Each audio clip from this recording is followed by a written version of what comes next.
Hello students, once again welcome back to the MK Jain classes, and here in this lecture we'll study about the mutations which we have already started. तो mutation हम लोगों ने start कर लिया था बेटा, और mutations को हमने 3 कैटेगरीज में डिवाइड कर लिया था.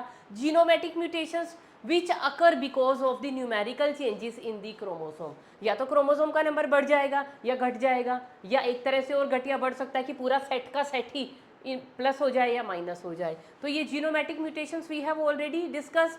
Now in today's lecture will take up these two, means the chromosomal mutations, और these are also known as the aberrations. और तीसरा आ जाएगा बेटा हमारे पास दी जेनिक म्यूटेशंस. तो इन दोनों को ये हमारा आज का टारगेट है पढ़ना. तो बेटा क्रोमोसोमल म्यूटेशंस के बारे में मैंने आपको बता दिया था. These occur due to the changes in the structure of chromosome. कि क्रोमोसोम का स्ट्रक्चर कैसे डिस्टर्ब होगा. या तो क्रोमोसोम की कोई एक आर्म टूट गई, या वो ज़्यादा ही लंबी हो गई, या उस आर्म में किसी और आर्म का कोई काउंटर पार्ट आके लग गया, या इतनी टूटी ये आर्म और वो फ्लिप होके दोबारा उसके साथ जुड़ गई. ऐसा यूजुअली कब होता है? At the time of DNA replication, या जिस वक्त डीएनए का रिपेयर का वर्क चल रहा होता है ना, उस वक्त ये म्यूटेशंस इस तरह की आ जाती हैं. तो क्रॉसिंग ओवर के टाइम पे, मतलब डीएनए रेप्लिकेशन के टाइम पे और डीएनए रिपेयरिंग के टाइम पे इस तरह की म्यूटेशंस यूजुअली हो जाती हैं. तो इनको हम बोलते हैं क्रोमोसोमल म्यूटेशंस. तो आज हम लोग बेटा स्टार्ट करेंगे क्रोमोसोमल म्यूटेशन से, या क्रोमोसोमल म्यूटेशंस को हम और क्या बोलते हैं? एबरेशंस. तो रीज़न क्या है इनका? Change in the structure of chromosome. और किस वजह से होती हैं ये और कैसे होती हैं वो देख लेते हैं. तो किस वजह से होती हैं बेटा क्रोमोसोमल म्यूटेशंस के पीछे रीज़न है स्ट्रक्चर कैसे चेंज होगा.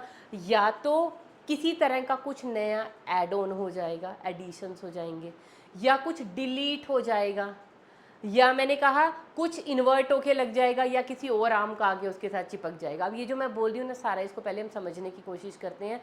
तो पहला रीज़न, अब सपोज़ कीजिए बेटा ये है मेरे पास एक क्रोमोसोम.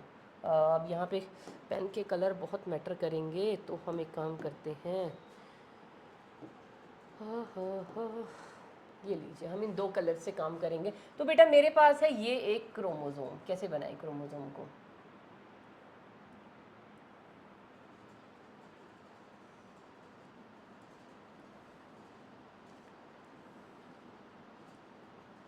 ये है बेटा मेरे पास एक क्रोमोसोम, ठीक है. और उसके ऊपर क्या प्रेजेंट है? ये बीच में मैंने क्या बनाई है? सेंट्रोमियर. और ये क्या है? 2 आर्म्स. मतलब ये जो क्रोमोसोम ऐसे हम बनाते हैं ना, इसको मैंने ऐसे लेटा दिया है. और क्रोमोसोम के ऊपर क्या प्रेजेंट होते हैं बेटा? Here and there are present genes. Gene A, gene B, gene C, gene D, gene E, gene F, G H. तो ये क्या प्रेजेंट है? These are genes A, B, C, D, E, F, G, H.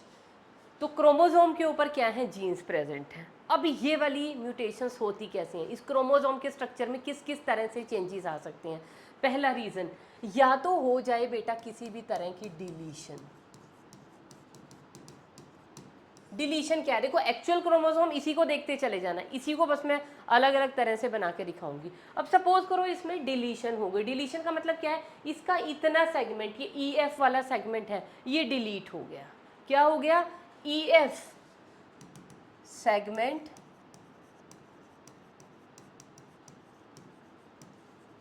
corresponding to EF gene loci is lost. ये delete हो गया इतना segment, समझ गए? ई और एफ डिलीट हो गया. तो ये क्रोमोसोम कैसा बन जाएगा? बताइए कैसा बनेगा? एक्चुअल क्रोमोसोम क्या था? वो था. अब मैं पूरा क्रोमोसोम नहीं बनाऊंगी.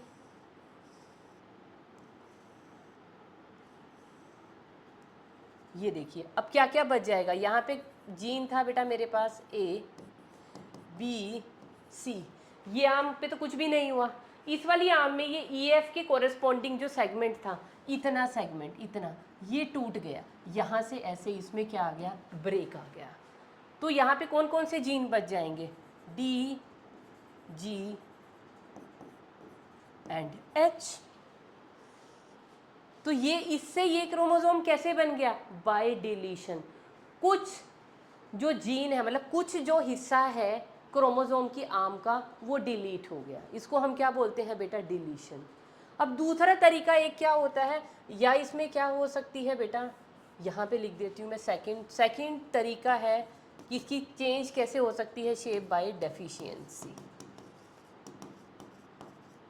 वैसे डिलीशन और डेफिशिएंसी ना एक ही बात है, सिर्फ डिफरेंस क्या है, डेफिशिएंसी में, डिलीशन में क्या होता है, बीच का कोई सेगमेंट लॉस्ट होता है, मतलब क्रोमोसोम की आर्म ना, कोई भी एक आर्म बीच में से टूटती है, अगर वो टर्मिनल पार्ट से टूट जाए, एंड से टूट जाए, सपोज करो ये FGH या GH वाला हिस्सा टूट गया इसका, तो उसको हम क्या कहेंगे, उस टाइप की डिलीशन को हम डेफिशिएंसी कहते हैं। तो deletion and deficiency are same. तो जितनी भी डेफिशिएंसीज हैं, all the deficiencies are in the category of deletion. तो यहाँ पे अब मेरा क्रोमोसोम कैसा रह जाएगा, देखिए,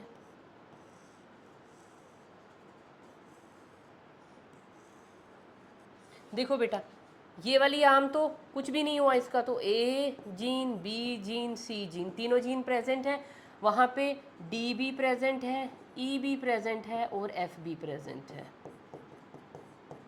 हुआ क्या, सेगमेंट corresponding to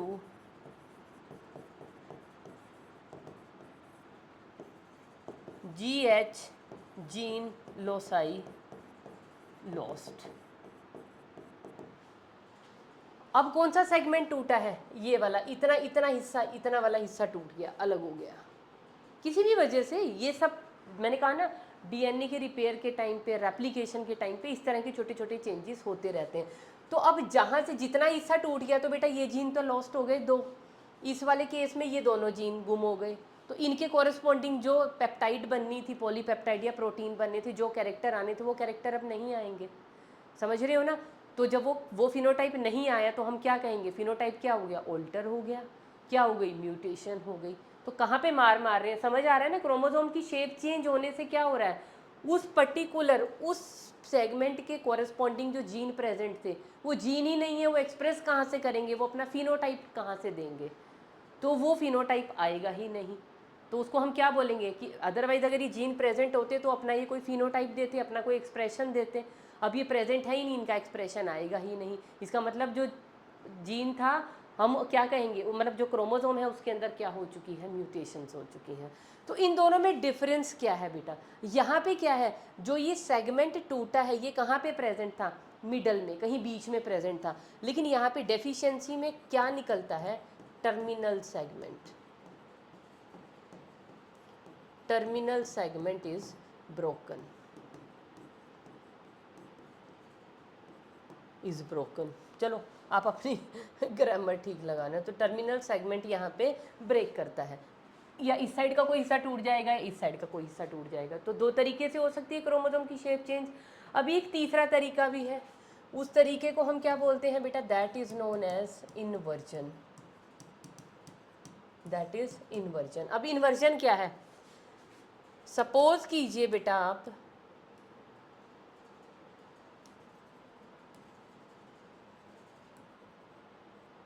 ये वाला जो हिस्सा है ना, ये वाला हिस्सा इतना ब्रेक हो गया, टूट गया, टूटने के बाद ये इन्वर्ट होके उल्टा होके लग गया। जो ये वाला हिस्सा है, जो EFG सेगमेंट है, वो क्या हुआ, ब्रेक हुआ, फिर इन्वर्ट हुआ, इन्वर्ट समझ रहे हो, उल्टा हो गया, EFG की बजाय GFE बन गया, और दोबारा से क्या हो गया, रीयूनाइट हो गया। मैं इसीलिए एक ही क्रोमोसोम एक बार बना लिया, नहीं मुझे हर बार सामने बनाना पड़ता। तो यहाँ पे अब क्या हो जाएगा, अगर मैं अब ये क्रोमोसोम अपना बनाऊं, तो मेरा क्रोमोसोम कैसा दिखाई देगा, ये देखो बेटा, ए जीन, इस आम को तो कुछ भी नहीं हुआ, तो ये आम तो ऑब्वियसली सेम है, सारे जीन इसके अपनी लोसाई पे प्रेजेंट है। यहाँ पे क्या हुआ, डी और एच, इनके साथ भी कुछ भी नहीं हुआ। ये जो इतना बीच का पोर्शन था, ये सेगमेंट टूटा, कोई बात नहीं, टूट गया, डिलीशन हो जाती, लेकिन ये बड़ा शाना, ये इन्वर्ट हुआ और दोबारा लग गया, कि लेंथ वगैरह कुछ नहीं, कुछ चेंज नहीं हुआ, क्रोमोसोम में कोई चेंज नहीं आया। सिर्फ चेंज क्या आया, ये जो जीन है, जो जीन यहाँ प्रेजेंट होना चाहिए था, वो जीन यहाँ पे है। अब फिर यहाँ पे एक्सप्रेशन में डिफरेंस आएगा, और जो एक्सप्रेशन होगा वो एक ऑल्टर्ड, एक म्यूटेटेड, या हम कहेंगे ना ऑल्टर्ड एक्सप्रेशन आएगा। तो जीन अपने लोकस पे ही प्रेजेंट होना चाहिए।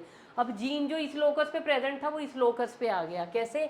ये इन्वर्ट होके जुड़ा है, तो कैसे जुड़ गया? ये जी आ गया, फिर एफ आ गया, और यहाँ पे क्या आ गया? ई।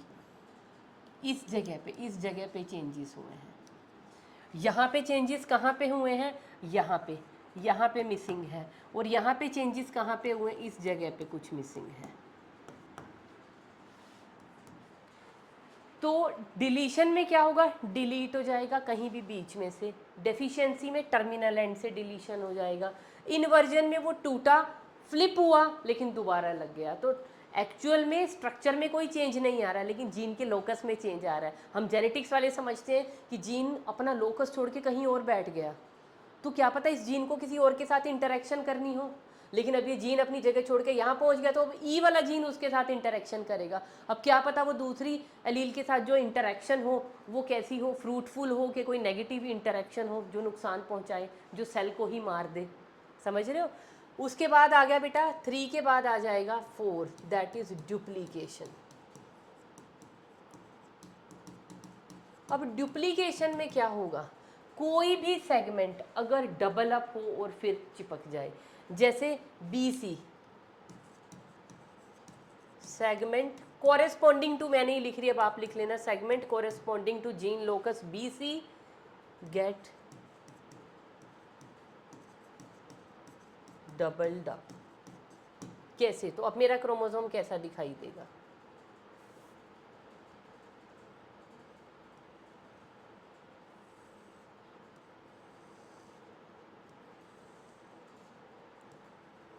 ये आम छोटी थी, ये आम बहुत लंबी थी। अब क्या हो गया? यहाँ पे पहले 3 ही जीन थे, यहाँ पे प्रेजेंट था A, यहाँ पे प्रेजेंट था B, यहाँ पे प्रेजेंट था C, लेकिन B और C सेगमेंट जो है वो क्या हो गया? उसकी डुप्लीकेशन हो गई, वो 2 बार आ गया, B एंड C। इसको हम बोलते हैं डुप्लीकेशन। तो चेंज कहाँ पे आया?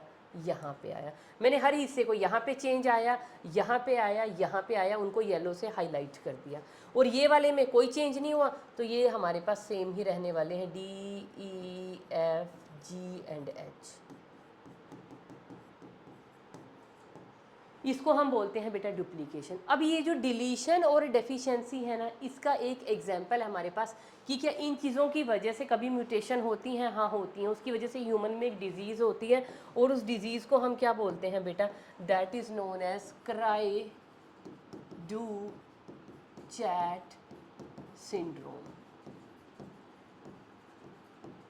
इन ह्यूमंस। और कहाँ पे deletion? Deletion in one of the arm of chromosome number 5। जो हमारा 5th क्रोमोसोम का पेयर है ना, उसकी आर्म के अंदर कुछ पोर्शन डिलीट हो जाता है, जिसकी वजह से ये सिंड्रोम हो जाता है, which is known as cri du chat syndrome. Cri du chat का मतलब क्या है? न्यू बॉर्न जो बेबी होगा ना, उसमें ये सिंड्रोम होगा, और वो जब रोएगा तो कैसी आवाज़ आएगी? जैसे बिल्ली रो रही है, जैसे बिल्ली रोती है ना म्याऊं म्याऊं म्याऊं करके, तो उस तरह की आवाज़ आएगी। तो इस सिंड्रोम को हम बोलते हैं क्राई डू चैट सिंड्रोम। किस वजह से हुई है? क्रोमोसोमल म्यूटेशन की वजह से आया है ये सिंड्रोम। अब एक और लास्ट टाइप बेटा हमारे पास रह गई, जिसको हम बोलते हैं ट्रांसलोकेशन। फिफ्थ है ट्रांसलोकेशन। अब ये ट्रांसलोकेशन है बेटा 2 टाइप की है, एक तो है रेसिप्रोकल टाइप, एक है नॉन रेसिप्रोकल टाइप। तो ट्रांसलोकेशन, पहले तो मुद्दा समझो क्या है। ट्रांसलोकेशन का मतलब समझ रहे हो? चीज़ ट्रांसलोकेट हो रही है, अपनी जगह से हटके किसी और लोकेशन के ऊपर चीज़ जा रही है। अब इसको हमें कैसे समझना पड़ेगा? देखो, अब यहाँ पे मैं थोड़ा सा, अच्छा हाँ हमारे कलर तो ऑलरेडी अलग हो गए हैं। यहाँ पे बेटा मैं एक होमोलोगस क्रोमोसोम बना रही हूँ, दिस इज़ 1 होमोलोगस क्रोमोसोम।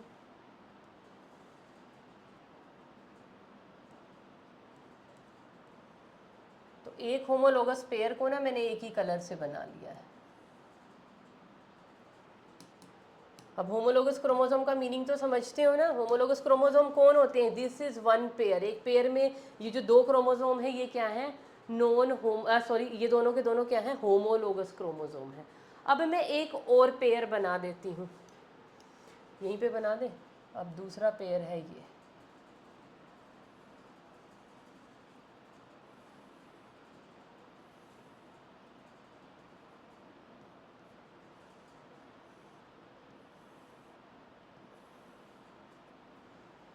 ये दूसरा होमोलोगस क्रोमोसोम है, ये होमोलोगस क्रोमोसोम है, ये भी होमोलोगस क्रोमोसोम है, ये दोनों क्रोमोसोम भी होमोलोगस हैं, ये भी होमोलोगस है, लेकिन येलो और ग्रीन वाले आपस में नॉन होमोलोगस क्रोमोसोम है।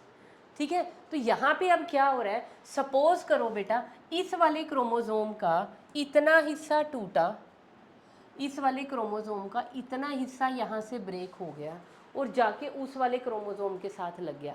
कौन से क्रोमोसोम के साथ? नॉन होमोलोगस क्रोमोसोम के साथ। तो इतना सेगमेंट टूटा और नॉन होमोलोगस क्रोमोसोम की आर्म के साथ जाके चिपक गया। तो इसको हम क्या बोलते हैं? Non reciprocal translocation. पहले मैं इसका रिजल्ट बना लेती हूँ, क्या रिजल्ट होगा, फिर आपको दिखाती हूँ, फिर समझाऊंगी हुआ क्या है एक्चुअल में। तो ये ऊपर वाला क्रोमोसोम में तो कोई चेंज नहीं आया, ये तो एज इट इज़ है, इतना ही लंबा है। ये जो नीचे वाला था इसमें क्या हुआ, ये वाली आर्म में तो कोई चेंज नहीं आया, लेकिन जो ये वाली आर्म थी ना ये इतनी टूट गई। दिस पोर्शन इज लॉस्ट, है ना। नहीं, मैं इस पर इंटेरोगेशन नहीं लगा सकती क्योंकि मुझे पता है ये कहाँ गया। तो दिस पोर्शन इज लॉस्ट, ये कहाँ चला गया, ये उसके साथ जाके अटैच हो गया। अब ये वाले क्रोमोसोम बना लिए जाए, मैं थोड़ा इधर करके बना रही हूँ क्योंकि मुझे उसके साथ अटैच करना है।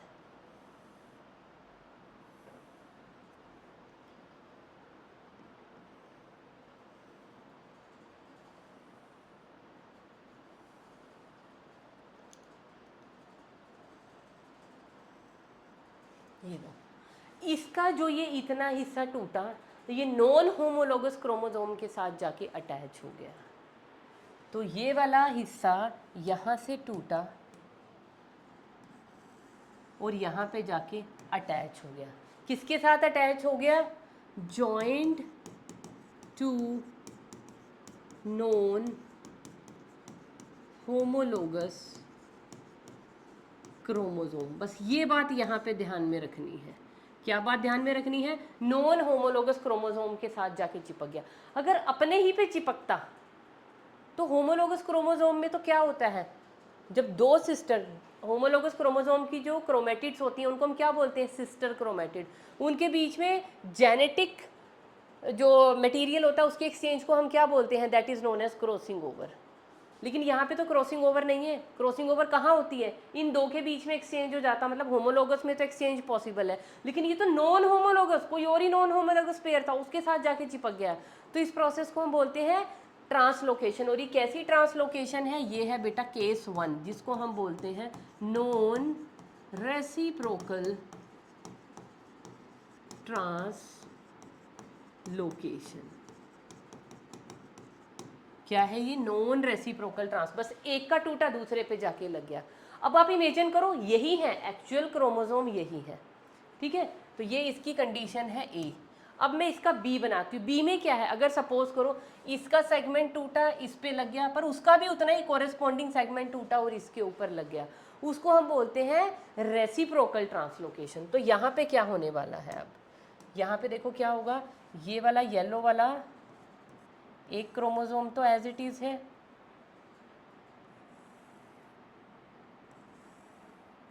और जो नीचे वाला एक क्रोमोसोम है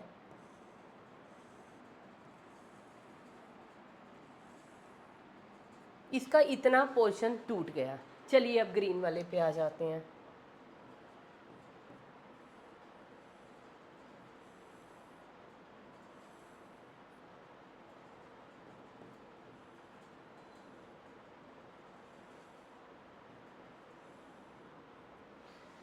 इसका भी इतना हिस्सा टूट गया, इसका भी इतना हिस्सा टूट गया, और वो हिस्से आपस में क्या हो गए? एक्सचेंज हो गए। मतलब इसका ग्रीन आके इसके साथ अटैच हो गया और इसका येलो आके इसके साथ अटैच हो गया।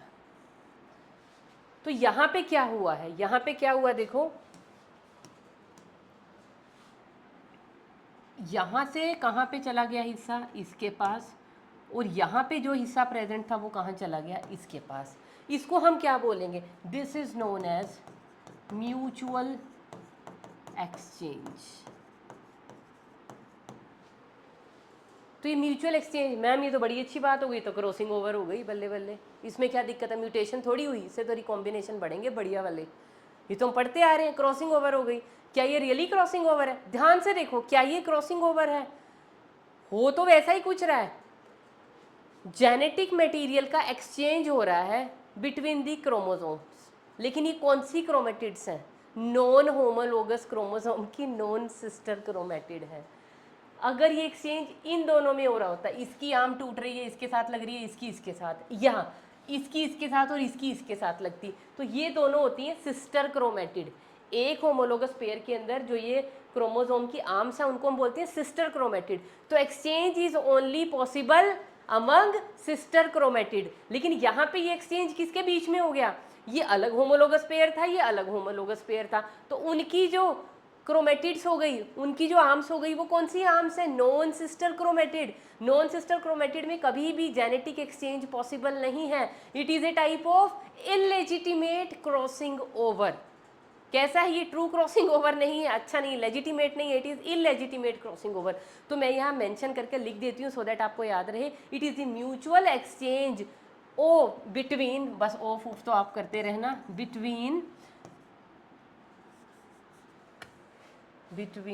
Non sister chromatids of non homologous chromosomes. बहुत ध्यान से बेटा नोट डाल के लिख लेना। क्या है ये? म्यूचुअल एक्सचेंज तो हो रहा है, लेकिन किसके बीच में हो रहा है? नॉन सिस्टर क्रोमेटिड, और क्रोमोसोम भी कैसे हैं? Non homologous chromosome. अगर ये लेजिटिमेट मतलब एक्चुअल क्रॉसिंग ओवर होता तो ये होमोलोगस क्रोमोसोम होते और उसकी सिस्टर क्रोमेटिड होती। तो इस तरह को हम क्या बोलते हैं? इस केस को बेटा हम बोलते हैं रेसिप्रोकल ट्रांसलोकेशन। क्योंकि देखो ट्रांसलोकेट तो हुआ है, एक सेगमेंट टूट के उसके पास गया है, यहां पे तो क्या था, एक सेगमेंट टूटा इसके पास भाग गया, इसने वापस नहीं दिया अपना, ठीक है, इसका टूटा इसके पास चला गया, ओनली एक सेगमेंट यहां से उठ के यहां ट्रांसलोकेट हो गया। लेकिन यहाँ पे क्या हो रहा है? रेसिप्रोकेशन हो रही है, मतलब तू इतना हिस्सा मुझे देगा, चल मैं भी इतना हिस्सा तोड़ के तुझे, जैसे अब दो फ्रेंड्स चॉकलेट खा रहे होते हैं ना, देख मेरे पास पर्क है, तेरे पास 5 स्टार है ना, सस्ते वाली बोल दी बड़ी, चलो कोई बात नहीं, तो पर्क, अरे यार तू अपनी टेस्ट करा ना, ले इतना टुकड़ा, तूने इतना तोड़ा, चल मैं अपने वाली का भी इतना तोड़ के तुझे देता हूँ। तो क्या हो गया? रेसिप्रोकेशन, तू इतना मुझे दे, मैं इतना तुझे दूंगा। तो ये कौन सा था? ट्रांसलोकेशन था, रेसिप्रोकल। इसका टूटा उतना ही सेगमेंट उसके कोरेस्पॉन्डिंग इसके पास जुड़ गया। लेकिन यहाँ पे क्या कोई रेसिप्रोकेशन हो रही थी? बस इसने दिया, ये डोनर था, उसने ले लिया, वो रिसिपिएंट था। तो ये नॉन रेसिप्रोकल ट्रांसलोकेशन है, ये रेसिप्रोकल है। और ये रेसिप्रोकल ट्रांसलोकेशन को हम और क्या बोलते हैं? It is also known as the illegitimate crossing over. क्या बोलते हैं बेटा इसको? हम बोलते हैं इलेजिटिमेट क्रॉसिंग ओवर। क्यों बोलते हैं? मैंने बता ही दिया है। लेजिटिमेट क्रॉसिंग ओवर में क्या होता है? लेजिटिमेट क्रॉसिंग ओवर में बेटा हमेशा सिस्टर क्रोमेटिड होती हैं ऑफ दी होमोलोगस क्रोमोसोम। यहाँ पे क्रोमोसोम होमोलोगस नहीं है, नॉन है, और क्रोमेटिड भी कैसी हैं? नॉन सिस्टर क्रोमेटिड्स हैं। तो इन रीजंस की वजह से क्रोमोसोम के स्ट्रक्चर में चेंज आ सकता है। आ ही रहा है ना, या तो कोई पार्ट टूट गया बीच में से, या कहीं टर्मिनल एंड से कोई आर्म टूट गई, क्रोमोसोम की स्ट्रक्चर बदल गया ना, क्रोमोसोम ठींगा सा रह गया इतना। इन्वर्जन में चाहे शेप नहीं चेंज हुई, लेकिन उसके जो जीन का सीक्वेंस था वो तो डिस्टर्ब हो गया। जीन का सीक्वेंस क्या था? DEFGH, यहाँ क्या बन गया? DGEFEH, गड़बड़ा गया। डुप्लीकेशन में क्या हो रहा है? भाई इतनी तो ज़रूरत ही नहीं थी, तो डुप्लीकेट होके 2 बार लग गया, अगेन एक आर्म बहुत लंबी हो गई। ट्रांसलोकेशन में तो हद ही हो गई। देखो तो इनमें क्या होता है बेटा, यहाँ पे अब इनके होमोलोगस, अब जैसे ये यहाँ तो मैं 2-2 बना रही हूँ, यहाँ तो एक एक बनाया ना, अब इसका भी जो होमोलोगस होगा वो एक्चुअल होमोलोगस क्रोमोसोम ऐसा होगा, लेकिन इसके पास इतना हिस्सा बढ़ गया, इसके पास तो एक्चुअल है, इसके पास बढ़ गया, तो इतना हिस्सा क्या बना लेता है? साइनेप्सिस के टाइम पे लूप बना लेता है। पर आपको मुझे नहीं लगता इतनी आगे जाने की ज़रूरत है, बस आपको तो रीज़न पढ़ने थे कि क्रोमोसोमल म्यूटेशन कैसे हो सकती हैं। क्रोमोसोमल म्यूटेशन कैसे हो सकती हैं बेटा? डिलीशन से हो सकती हैं, डेफिशिएंसी से हो सकती हैं, इन्वर्जन से हो सकती हैं, डुप्लीकेशन से हो सकती हैं, ट्रांसलोकेशन से हो सकती हैं। ये है रीज़न क्रोमोसोमल म्यूटेशंस के। अब हम चलते हैं अपने नेक्स्ट मुद्दे पे, जिसका नेम है बेटा, अरे ये तो क्रोमोसोमल म्यूटेशंस ही आ गया बेटा दूसरी बार। अब हम पढ़ लेते हैं क्या, नेक्स्ट जीन म्यूटेशंस। तो जीन म्यूटेशंस या जेनिक म्यूटेशंस, ये क्या होता है? मैंने बताया था ना, यहाँ पे चेंज होगा इन जीन। देखो जीन कितनी छोटी बात कर रहे हैं ना, अब ध्यान देना। ये था क्रोमोसोम, क्रोमोसोम के ऊपर प्रेजेंट है जीन। जीन क्या है? क्रोमोसोम का डीएनए का इतना सा सेगमेंट, उस सेगमेंट के अंदर चेंजेस आ रहे हैं। और उस सेगमेंट में पता कहाँ चेंजेस आ रहे हैं? जीन अल्टीमेटली क्या है? एक छोटा सा पीस है ना डीएनए का। डीएनए किस चीज़ का बना हुआ है? नाइट्रोजन बेस का बना हुआ है, शुगर का बना हुआ है, फॉस्फेट का बना हुआ है। तो ये जो नाइट्रोजन बेस है ना, इसमें कहीं ना कहीं चेंजेस आ रहे हैं, जिसकी वजह से जीन का पूरा स्ट्रक्चर ही चेंज हो रहा है, जीन का सीक्वेंस चेंज हो रहा है, जिसकी वजह से वो जीन करना था किसी और चीज़ के लिए, किसी और कैरेक्टर को कंट्रोल, वो कुछ और ही आउटपुट देना शुरू हो जाएगा। तो यहाँ पे क्या होगा बेटा? चेंज कहाँ पे होगा? Change in gene. और जीन में कहाँ? With respect to the nucleotide type, या उसकी पोजीशन चेंज हो जाएगी, या उसका नंबर, है ना, पोजीशन या सीक्वेंस लिख लीजिए। क्यों लिखा है मैंने ऐसा? क्योंकि बेटा जीन, जीन क्या है? Gene is a segment of DNA. वो बच्चे जिनको ये पता ही नहीं कि मैम जब आप जीन की बात कर रहे हो तो ये न्यूक्लियोटाइड किधर से बीच में घुस गई, कैसे घुसी? जीन एक्चुअल में क्या है? एक small segment of DNA which codes for some protein. वो ऐसा जो कुछ प्रोटीन के लिए कोड कर रहा है। तो ये सेगमेंट ऑफ डीएनए है, और ये जो डीएनए है ये किस चीज़ का बना होता है? DNA is made up of the nucleotides. और न्यूक्लियोटाइड होती क्या है? न्यूक्लियोटाइड किस चीज़ की बनी हुई है बेटा? न्यूक्लियोटाइड बनी हुई है पेंटोज शुगर। ये तो पढ़ के आए हो ना प्रीवियस क्लासेस में, और 11th में तो बहुत डिटेल से पढ़ा हुआ है। Pentose sugar plus phosphate group H3PO4 plus nitrogen bases. और ये नाइट्रोजन बेसिस भूले तो नहीं, नाइट्रोजन बेसिस दो तरीके के होते हैं बेटा। एक तो होती हैं प्यूरीन्स और एक होती हैं पायरिमिडीन्स। प्यूरिन्स क्या होती हैं? डबल साइक्लिक स्ट्रक्चर्स होते हैं। ओ दो रिंग्स होती हैं ना प्यूरिन्स के बीच में, और पायरिमिडिन में क्या होती है? सिंगल रिंग प्रेजेंट होती है, और इसमें क्या होती है? Single ring. ये मोनोसाइक्लिक होते हैं, वो डायसाइक्लिक होते हैं। एग्जाम्पल याद है कौन कौन सी प्यूरिन है, कौन कौन सी पिरिमिडीन है? पिरिमिडीन कौन सी होती हैं? पिरिमिडीन होती हैं बेटा थायामीन, थायामीन या थायमिडीन, और दूसरी होती है साइटोसिन, जिसको हम सी से लिखते हैं। और प्यूरिन्स कौन सी होती हैं? एडेनिन, जिसको हम ए से लिखते हैं, और गुआनिन, जिसको हम कैपिटल जी से लिखते हैं। मैम हमें याद नहीं होती, हम गड़बड़ कर जाते हैं, प्यूरिन पिरिमिडिन में ही हम गड़बड़ कर जाते हैं। तरीका बताऊं? पायरिमिडिन में वाई आ रहा है, थायमीन में भी वाई आ रहा है, साइटोसिन में भी वाई आ रहा है। बस ये वाई वाई वाले क्या हैं? वाई वाले के साथ रख दो। जिनमें वाई नहीं है इसमें भी नहीं है। अब याद रखोगे, अब कभी भी गड़बड़ नहीं होगी। प्यूरिन और पिरिमिडिन को याद रखने का ये सबसे गजब तरीका है, ठीक है। इसलिए मेरे को भी कभी भी ऑब्जर्व करना, मैं पहले पिरिमिडिन्स लिखती हूँ, उसके बाद मैं प्यूरिन्स लिखती हूँ, ठीक है। हाँ, मैम अपनी भी कमियां बता रही है साथ में। तो बेटा हर चीज़ रटी नहीं जा सकती, हर चीज़ हमेशा दिमाग में नहीं। जो चीज़ हमें लगती है ना उल्टी पुल्टी हो जाएंगी, उनका कोई ना कोई शॉर्टकट बना लो, कुछ ना कुछ तरीके से उनको याद कर लो। तो अब यहाँ पे क्या है? ये जो प्यूरिन्स का मतलब जो नाइट्रोजन बेसिस है ना, इनमें कुछ गड़बड़ होने वाली है, जिसकी वजह से म्यूटेशंस हो जाएंगी। अब वो गड़बड़ कैसे होती है, वो रीज़न्स क्या क्या है? वो रीज़न क्या है? सबसे पहला रीज़न बेटा यहाँ पे हो सकता है इनमें भी क्या पॉसिबल है, डिलीशन। सपोज कीजिए बेटा ये मेरे पास एक जीन, अब मैं जीन की बात करूंगी, ये मेरे पास जीन है, उस जीन के ऊपर क्या सीक्वेंस है ना, जीन थोड़ा मोटा बना लेते हैं। अब जीन क्या है, डीएनए का एक छोटा सा सीक्वेंस, ये लो मैंने डीएनए का सीक्वेंस बना लिया। यहाँ पे मेरे पास बेस पेयर्स क्या है, ए टी सी जी सी, तो इसकी कॉम्प्लीमेंट्री आम पे भी क्या प्रेजेंट होंगे, यहाँ पे होगा टी, यहाँ पे होगा ए, यहाँ पे होगा जी, यहाँ पे होगा सी और यहाँ पे होगा जी। ये तो सबको पता है ना, दिख रहा है, दिख रहा है बच्चों, ये दिख रहा है इतना आपको। अरे इसको तो अब इसको बड़ा भी नहीं कर सकती, चलो एक काम करते हैं, इसको थोड़ा सा मोटा यहाँ पे बना लेते हैं। एक सीक्वेंस है यहाँ पे ए टी सी जी सी, इसके कॉरेस्पॉन्डिंग यहाँ पे क्या होगा बेटा, टी ए जी सी जी। ये कथा कहानी तो सबको पता है ना, ये मैंने कैसे कॉम्प्लीमेंट्री सीक्वेंस लिखा है। सपोज कीजिए ये 5 prime to 3 prime end arm है, तो ये इधर से 5 to 3 होगी, ये इधर से 5 to 3 होगी। तो ये मेरे पास डीएनए का एक छोटा सा सेगमेंट है जिसको मैं बोल रही हूँ जीन। अब यहाँ पे सपोज करो बेटा इसका रीडिंग फ्रेम क्या है, बताओ इसका रीडिंग फ्रेम क्या है। इसका रीडिंग फ्रेम है ए टी सी जी सी।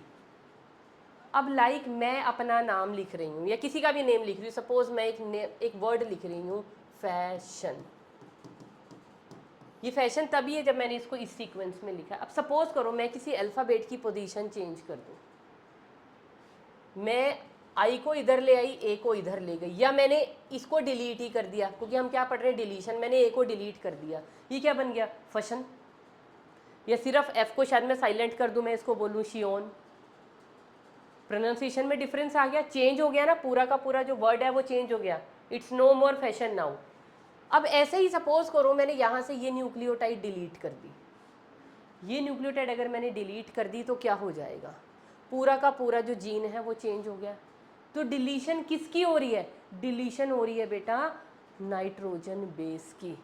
कोई भी एक जो है यहाँ पे नाइट्रोजन बेस हमने अगर निकाल दिया तो डिलीट किया है हमने यहाँ पे, समझ आ गया डिलीशन क्या है, बड़ी सिंपल सी बात है, कोई भी नाइट्रोजन बेस डिलीट कर दो। अब दूसरा आ जाता है बेटा एडिशन। एडिशन, अब सपोज करो ये रहा मेरे पास डीएनए का सेगमेंट, यहाँ पे बेस, यहाँ पे मेरे पास सीक्वेंस है, अब मैं पूरा नहीं बनाऊंगी, ए सी सी टी ए सी, ये मेरे पास सीक्वेंस है। अब मैंने यहाँ पे कोई एक ज़बरदस्ती एक बेस पेयर घुसा दिया, यहाँ पे एक नाइट्रोजन बेस मैंने ज़बरदस्ती क्या कर दिया, एडिशन करवा रही हूँ तो ऐड कर दिया, तो अब मेरे पास अगेन जीन चेंज। अब जीन कैसे चेंज हो रहा है आपको ये पता है, देखो मैं आपको एक चीज़ बताती हूँ जो अभी हम पढ़ेंगे अगले चैप्टर में, पर अभी समझ लो, ये जो 3-3 का ये जो ट्रिपलेट होता है ना बेटा, ये ट्रिपलेट यहाँ नहीं, ये तो मैंने डीएनए बना दिया, ये जैसे ये 3-3 का जो सेट होता है ना, ये 3-3 का सेट, ये 3-3 के सेट क्या करता है, ये एक सेट को 3 के एक ट्रिपलेट को हम क्या बोलते हैं, एक codon, and it codes for a particular amino acid. तो ये कोड एक अमाइनो एसिड को बुलाएगा, ये दूसरे को किसको बुलाएगा वो स्पेसिफिक है। सपोज अगर ये मिथियोनिन को बुला रहा है और ये हिस्टिडीन को बुलाएगा, तो हमेशा जहाँ पे ये प्रेजेंट होंगे ये अपने अपने को ही बुलाएंगे। तो पॉलीपेप्टाइड का एक सीक्वेंस फिक्स होता है। अब सपोज करो अभी मेरा रीडिंग सीक्वेंस क्या था, ए सी सी टी ए सी, अब मैंने ज़बरदस्ती एक बेस पेयर यहाँ घुसा दिया, सपोज करो यहाँ पे मैंने लगा दिया जी। अब मेरा रीडिंग फ्रेम क्या चेंज हो गया, देखो अब क्या रीडिंग फ्रेम बन गया, ए सी सी, ये तो एक ट्रिपलेट, फिर पहले टी ए सी था, अब क्या बन गया, जी टी ए। अरे भाई ये तो किसी और के लिए कोड करेगा, और सी से आगे जो जो भी थे वो अगला हो जाएगा, तो मेरा रीडिंग फ्रेम यहाँ से चेंज होना शुरू हो जाएगा। तो अगर आप एडिशन कराते हो या डिलीशन कराते हो, कहाँ पे, एक पॉइंट पे, यहाँ पे क्या कर रहे हो, एक पॉइंट के ऊपर आप चेंज कर रहे हो। अगर आप ये चेंज कर रहे हो, यहाँ से डिलीट किया है या आपने ऐड किया है, तो यही जीन किसी अलग अमाइनो एसिड के लिए कोड करना शुरू कर देगा। तो जीन में क्या हो जाएगी, म्यूटेशन। अगर ये अभी नहीं भी समझ आ रहा ना बेटा, सेकंड चैप्टर में जब मैं जेनेटिक कोड कराऊंगी ना, वहाँ पे आपको ये चीज़ समझ में आ जाएगी। तीसरा जो रीज़न है किसकी वजह से होता है, that is known as, deletion हो गया, एडिशन हो गया, एक होता है वो इसमें भी क्या आ जाएगा, सब्स्टिट्यूशन। सब्स्टिट्यूशन समझते हो ना क्या होता है, एक की जगह दूसरा आ जाएगा। अब ये सब्स्टिट्यूशन दो तरीके की होती है, एक होती है बेटा ट्रांसवर्जन, और दूसरी तरह की सब्स्टिट्यूशन होती है बेटा that is known as transition. अब ट्रांजिशन में क्या होता है, ट्रांजिशन में क्या होता है, अब सपोज ये थायमीन क्या है, थायमीन इज अ पिरिमिडिन, और गुआनोसिन क्या है, इट इज अ प्यूरिन। अगर प्यूरिन की जगह, अब सपोज टी की जगह मैं जी लगा दूं, जी की जगह मैं टी लगा दूं, मतलब प्यूरिन की जगह प्यूरिन को रिप्लेस कर दूं पिरिमिडिन से, पिरिमिडिन को रिप्लेस कर दूं प्यूरिन से, तो ट्रांजिशन में ट्रांसवर्जन में क्या होता है बेटा, purine is replaced by pyrimidine and vice versa, और पायरामिडीन को भी रिप्लेस कर सकते हैं प्यूरिन से। तो ऐसे केस में हम क्या बोलते हैं कि ट्रांसवर्जन हुआ है। या दूसरा है ट्रांजिशन। ट्रांजिशन में क्या होता है, प्यूरिन को हम रिप्लेस कर रहे हैं प्यूरिन से ही, और पायरामिडीन को हम रिप्लेस कर रहे हैं पायरामिडीन से ही। लेकिन बेटा पायरामिडीन भी रीडिंग फ्रेम को तो चेंज कर ही देगी। अब पायरामिडीन है थायमीन एंड साइटोसिन, ये थायमीन है, इसको हटा के अगर मैं यहाँ साइटोसिन लगा दूँ तो मेरा रीडिंग फ्रेम तो तब भी चेंज हो रहा है ना। TAG था, अब ये बन गया CAG। TAG किसी और अमीनो एसिड को बुला रहा था, CAG किसी और को बुलाएगा। समझ रहे हो? तो ये सभी की सभी डिलीशन हो, एडिशन हो या सब्स्टिट्यूशन हो, इन सब चीज़ों की वजह से क्या होता है, इन सब चीज़ों की, या फिर इसमें भी ट्रांसलोकेशन पॉसिबल है कि कोई प्यूरिन यहाँ से निकल के, चलो उसको इतनी कॉम्प्लिकेशन में मत जाओ, ये तीन बेसिक तरीके हैं यहाँ पे कि या तो डिलीशन होगी, या एडिशन होगा, या सब्स्टिट्यूशन होगा। इनसे जीन में चेंज आ सकता है। कैसे आ सकता है मैंने आपको बता दी। अब ये तो थे कोज जिस वजह से जीन में म्यूटेशन हो जाती हैं, पर वो म्यूटेशन होती कौन कौन सी हैं। अब यहाँ पे म्यूटेशन बेटा सबसे पहले टाइप की है पॉइंट म्यूटेशन, एक होती है ग्रॉस म्यूटेशन, एक होती है फ्रेम शिफ्ट म्यूटेशन। होती तो बेटे और भी सारी हैं, miss sense mutation, non sense mutations, बहुत सारी टाइप की, लेकिन आपकी में तो शायद ये भी नहीं है, इसको भी हटा दो, इसको भी नहीं, जो नहीं है ना हम उनको डिस्कस नहीं करेंगे। हम A और B, हम दो ही टाइप की म्यूटेशन है हमारे कोर्स में, बस हम उनकी ही बात करेंगे। फ्रेम शिफ्ट म्यूटेशन, अगर चेंज आ रहा है जीन में corresponding to the position of only one base pair, अगर एक ही बेस पेयर गलत लग रहा है उसको हम क्या बोलते हैं, पॉइंट म्यूटेशन। जैसे बेटा यहाँ पे पॉइंट म्यूटेशन का ना मैं एक एग्जांपल देके समझाती हूँ बेटा। इसका एग्जांपल है पॉइंट म्यूटेशन की वजह से ना एक डिसऑर्डर हो जाता है हम लोगों में जिसे बोलते हैं सिकल सेल अनीमिया, और ये हमें अभी पढ़ना भी है। सिकल सेल अनीमिया में क्या हो जाता है, सबको पता है कि जो हमारी RBCs है ना, RBCs कैसी होती हैं, राउंड होती हैं, गोल गोल, उसकी बजाय वो कैसी बन जाती हैं, सिकल शेप्ड।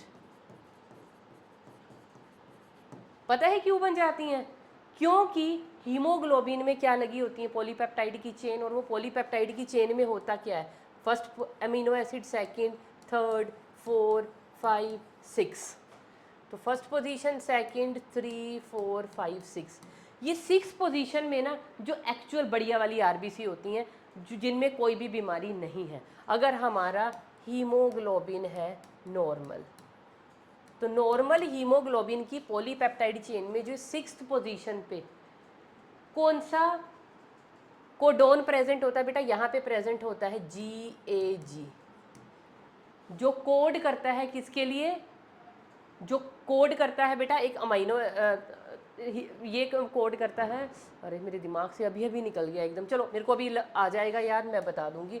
दूसरा है अगर ये हीमोग्लोबिन मतलब हमारी RBC बन जाए सिकल शेप्ड, तो हमारे हीमोग्लोबिन में ये जो 6th पोजीशन होती है बेटा, यहाँ पे क्या होता है, 1 2 3 4 5 6 ए जी ए जी की बजाय यहाँ पे कोड क्या आ जाता है, जी यू जी। मतलब सिर्फ एक इस पॉइंट पे, एक सिंगल पॉइंट पे ए की बजाय क्या लग गया, ये गलत एक बेस लग गया यू। तो ये जिस अमीनो एसिड के लिए कोड कर रहा था, मेरे को क्यों नहीं याद आ रहा है, इसका मुझे याद आ रहा है, जी यू जी कोड करता है वैलीन के लिए। वो मुझे बेटा याद ही नहीं आएगा, वो कहते हैं ना एक बार कई बार हो जाता है माइंड में, कोई बात नहीं, अब मुझे डिसऑर्डर अगले लेक्चर में पढ़ाना ही है, तब मैं आपको बता दूंगी। तो ये सिर्फ एक पॉइंट पे हमारा बेस चेंज हो रहा है, एक ही जगह, एक पॉइंट पे सिर्फ एक ही जगह गलती से अगर यू लग जाए तो वो क्या होगा, वो वैलीन के लिए कोड करना शुरू करेगा। पहले ये किसी और अमाइनो एसिड के लिए कोड करता था, जब ये वैलीन के लिए कोड करेगा तो हमारी पूरी पॉलीपेप्टाइड की चेन क्या हो जाएगी, फॉल्टी, जिसकी वजह से हमारी आरबीसी क्या हो जाएंगी, सिकल शेप्ड। तो एक पॉइंट पे म्यूटेशन हुआ है, इसीलिए हम उसको क्या बोलते हैं, पॉइंट म्यूटेशन। दूसरी होती है बेटा फ्रेम शिफ्ट म्यूटेशन, समझ आ गया। तो पॉइंट म्यूटेशन के सामने लिख लेना mutation at a single point. और क्या समझाया है मैंने, जी ए जी की बजाय वो क्या बन गया, जी यू जी। ठीक है, तो ये क्या है, एक ही जगह सिर्फ क्या आ गया, यू, जिसकी वजह से अमीनो एसिड क्या हो गए, अलग अलग हो गए। तो ये पहले शायद हिस्टिडीन है और ये अब किसके लिए कोड करना शुरू कर देगा, वैलीन के लिए। ये है हिस्टिडीन और ये अब किसके लिए कोड करना शुरू कर देगा, वैलीन के लिए। अब आ जाइए frame shift mutation. Frame shift mutation में क्या होता है बेटा, सपोज करो मेरा ये रीडिंग फ्रेम था, यहाँ पे मेरे पास बेस पेयर्स हैं, ये बेस पेयर है मेरे पास A T C G T A सी। तो मैंने क्या बताया, तीन तीन का जो ट्रिपलेट होता है बेटा, it code for one amino acid, it code for one amino acid, it code for one amino acid. तो मेरा रीडिंग फ्रेम ये है ATC GCG TAC। ठीक है, समझ में आ गया। अब आप ये इमेजिन करो, अगर मैं इस पोजीशन पे यहाँ पे या तो कोई एडिशन कर दूँ, अगर मैं एडिशन करूँ तो मेरा, अब सपोज मैंने ऐड कर दिया यहाँ पे G, एडिशन ऑफ G, तो मेरा रीडिंग फ्रेम क्या बन जाएगा बताओ। अब ये रीडिंग फ्रेम मेरा क्या बन जाएगा, लाइनें खींचने की बजाय ना, ओहो, हम लोग क्या करते हैं, इसको लिख लेते हैं। क्या रीडिंग फ्रेम बनेगा बेटा, A T, यहाँ C आना था लेकिन मैंने बीच में एक एडिशन करवा दी G, मेरा रीडिंग फ्रेम बन गया ये, और आगे सारा डिस्टर्ब हो गया, ये GCG था, इसकी बजाय अब ये क्या हो जाएगा, CGC। अगला क्या हो जाएगा, CGC, आगे हो जाएगा GTA, और उससे आगे सो ऑन। मेरा रीडिंग फ्रेम चेंज हो गया। रीडिंग फ्रेम से क्या होगा, अमीनो एसिड अलग अलग हो गई, ये किसी और के लिए कोड कर रहा था, ये कोई और, ये कोई और। अब इसकी जगह ये आ गया, ये किसी और को बुलाएगा, ये किसी और को बुलाएगा, ये किसी और को, मेरी पॉलीपेप्टाइड ही अलग बन गई, मेरा कैरेक्टर ही अलग आएगा। अब सपोज करो मैंने ये दूसरा केस है, अगर मैंने इसको कर दिया डिलीट, अगर डिलीट करूंगी तो मेरा रीडिंग फ्रेम क्या हो जाएगा, AT तो है ही नहीं, ACG, फिर क्या हो जाएगा CGT, और आगे क्या हो जाएगा AC, या जो भी इस लाइन में आगे होगा। अगेन मेरा रीडिंग फ्रेम चेंज हो गया। तो यहाँ पे क्या हो रहा है, मेरा ये जो रीडिंग फ्रेम है ना, एक एडिशन या एक डिलीशन से ही पूरा का पूरा जो मेरा आगे का रीडिंग फ्रेम है वो पूरा का पूरा डिस्टर्ब हो रहा है। तो इसको हम क्या बोलते हैं, पूरा का पूरा रीडिंग फ्रेम ही मेरा शिफ्ट हो गया, इसको हम बोलते हैं फ्रेम शिफ्ट म्यूटेशन। तो जब आप कुछ ऐड कर रहे हो तो रीडिंग फ्रेम आगे शिफ्ट हो गया, और जब आप कुछ डिलीट कर रहे हो रीडिंग फ्रेम इधर को शिफ्ट हो गया। तो पूरा रीडिंग फ्रेम हमारा क्या हो रहा है, शिफ्ट हो रहा है, इसलिए पूरा का पूरा रीडिंग फ्रेम, तो इसलिए हम इसे बोलते हैं फ्रेम शिफ्ट म्यूटेशन। और इनका दूसरा नेम क्या होता है बेटा, इनको हम और क्या बोलते हैं, these are also known as the gibberish mutations. क्या बोलते हैं, गिब्रिश म्यूटेशंस। तो ये दो म्यूटेशन आपके कोर्स में है, point mutation and frame shift. Point mutation किसी एक पर्टिकुलर पोजीशन पे अगर एक बेस पेयर हमारा चेंज हुआ है, बस क्या हुआ है, एक तरह का क्या हुआ है, ये एक ही जगह क्या लग गया है, कुछ और लग गया, तो ये क्या हुआ, सब्स्टिट्यूशन ही तो हुआ है। तो पॉइंट म्यूटेशन किसकी वजह से हुई है, क्या रीज़न है इसके पीछे, सब्स्टिट्यूशन। और यहाँ पे फ्रेम शिफ्ट का क्या है, या तो एडिशन की वजह से होंगी या डिलीशन की वजह से होंगी। तो यहाँ पे पूरा फ्रेम, रीडिंग फ्रेम चेंज हो जाता है, इसलिए फ्रेम शिफ्ट म्यूटेशन। यहाँ पर्टिकुलर एक पॉइंट पे ही सिर्फ दिक्कत होती है, बाकी सारा सेम रहता है, तो इसको हम बोलते हैं पॉइंट म्यूटेशन। अब सबसे last cheese, origin of mutation. Mutation कहाँ से अराइज हुई? बेटा म्यूटेशंस जो है ना, इनका दो तरीके हैं। म्यूटेशंस कैसे आती हैं सिस्टम में? दो तरीके से आती हैं। एक तो स्पॉन्टेनियस, दूसरे तरीके की होती हैं इंड्यूस्ड। तो स्पॉन्टेनियस म्यूटेशन क्या होती है? जो अपने आप हो जाएंगी, हमारी सेल के, हम कुछ नहीं कर रहे, हमारे आसपास का इन्वायरमेंट ऐसा है, या हम ऐसी डाइट खा रहे हैं, या हमारे सेल के अंदर कुछ ऐसा बन रहा है, या कुछ भी हो गया हमारी सराउंडिंग्स की वजह से, या हमारी सेल की फंक्शनिंग, या किसी भी चीज़ की वजह से। तो स्पॉन्टेनियस म्यूटेशन क्या होती हैं? Naturally occurring. तो नेचुरली हो जाएंगी, अपने आप हो जाएंगी, इसलिए हम उनको क्या बोलते हैं? Spontaneous mutation. और इंड्यूस्ड म्यूटेशन क्या होती हैं? These are induced by means of any mutagens, by means of any agent. कोई एजेंट है जिसकी वजह से आप म्यूटेशन इंड्यूस करवा रहे हो।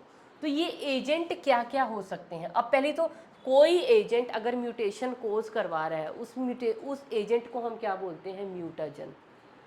The agent which causes mutation. और ये जो एजेंट होते हैं ना बेटा, ये एजेंट हमारे पास फिजिकल भी हो सकते हैं, ये एजेंट हमारे पास केमिकल भी हो सकते हैं, ये एजेंट्स हमारे पास बायोलॉजिकल भी हो सकते हैं। और म्यूटेजन की एक डेफिनेशन भी लिख लीजिए। म्यूटेजन होता क्या है? एनी फिजिकल, केमिकल और biological agent which can induce mutations। वो मटेरियल जिसकी वजह से म्यूटेशन हो जाए, उस रीज़न को, उस एजेंट को हम क्या बोलेंगे? म्यूटेजन। और म्यूटेजन तीन तरह के हो सकते हैं। एक हो सकता है बेटा फिजिकल म्यूटेजन, एक हो सकता है केमिकल म्यूटेजन, और एक हो सकते हैं हमारे पास बायोलॉजिकल म्यूटेजन। अब बायोलॉजिकल म्यूटेजन कौन हो सकते हैं? बड़ा सिंपल सा एग्जांपल, वायरसेस। कैसे कोज कराते हैं बेटा? It is beyond the scope of your syllabus, ये नहीं पढ़ा सकते। तो वायरसेस सेल्स में कई तरह की इस तरह के चेंजेस ला देते हैं, जिसकी वजह से उनका जीनोम ऑल्टर हो जाता है, उनमें म्यूटेशंस हो जाती हैं। फिजिकल म्यूटेशंस में क्या आ जाती हैं बेटा? Usually radiations. कौन सी radiation? Ionising and non ionising both. जैसे क्या एग्जाम्पल लिखे हमारे पास? लाइक एक्स रेज हो गई, लाइक हमारे पास गामा रेज हो गई, लाइक हमारे पास बीटा रेज हो गई, लाइक हमारे पास UVB रेज हो गई। ये सारी की सारी हार्मफुल है ना, तभी जब आप एक्सरे के लिए जाते हो बाकी लोगों को रूम से बाहर निकाल देते हो और आपकी भी बाकी की जो बॉडी है उसको कवर कर दिया जाता है। किस वजह से? कि एक्सरेज का हार्मफुल इफेक्ट, क्योंकि इफेक्ट करती है बॉडी को। तो कोई शौक नहीं है इन चीज़ों का। अल्ट्रासोनोग्राफी करा रहे हो या CT स्कैनिंग करा रहे हो, एक्सरे लाइफ में बार बार नहीं करानी चाहिए। हमारी बॉडी का एक, कहते हैं ना, एक कैपेसिटी है कि कितनी रेडिएशन वो झेल सकती है। बार बार अगर रेडिएशन से एक्सपोज होगे ना बेटा, तो क्या होंगी? वो रेडिएशन हमारे अंदर म्यूटेशन कोज करवा देंगे, और वो म्यूटेशन कैंसर का भी कोज हो सकती है। Got it? तो रेडिएशन से किसी भी तरह की, ज़्यादा धूप में भी नहीं चलो, अपने आप को कवर करके रखो, सनस्क्रीन लगा के रखो। वैसे तो हम लोग इंडियन है, हमारे पास मेलानिन भर भर के है, मेलानिन इन रेडिएशन से हमें बचाता है, लेकिन स्टिल UVB हमारी स्किन पे, क्योंकि ज़्यादा अंदर तो पेनिट्रेट कर नहीं सकती, तो स्किन का कैंसर कोज करवा सकती हैं। तो रेडिएशन से अपने आप को बचाओ, किसी भी तरह की हो, माइक्रोवेव रेडिएशन हो, alpha radiation, beta, gamma, UV, X-ray, सब चीज़ों से बच के रहो। और केमिकल म्यूटेजेंस में क्या आ जाएंगे बेटा? केमिकल्स आ जाएंगे, लाइक एक्रिडिन डाइज, उसके अलावा आ गया फॉर्मेल्डिहाइड HCHO, उसके अलावा हमारे पास आ गए पेरोक्साइड्स, उसके अलावा हमारे पास आ गया बेटा नाइट्रस एसिड HNO2। इस तरह की सारी चीज़ें, कुछ केमिकल्स जो हमारी बॉडी के अंदर क्या कोज करवा सकते हैं म्यूटेशन, तो उनको हम बोलते हैं केमिकल म्यूटेजन। तो म्यूटेजन समझ में आ गया। म्यूटेजन क्या है? वो एजेंट्स जो म्यूटेशन कोज करवा सकते हैं, वो फिजिकल भी हो सकते हैं मतलब इन्वायरमेंटल, वो केमिकल भी हो सकते हैं और वो कोई बायोलॉजिकल एजेंट भी हो सकता है। वो टाइप ऑफ म्यूटेशंस भी हम लोगों ने बेटा खत्म कर ली हैं। हमने ये 3 म्यूटेशन स्टार्ट की थी, जीनोमेटिक कल कर ली थी, क्रोमोसोमल और जेनिक म्यूटेशन विद रीजंस हमने आज पढ़ ली हैं। This was all about the mutations, rest we will take up in the next lecture.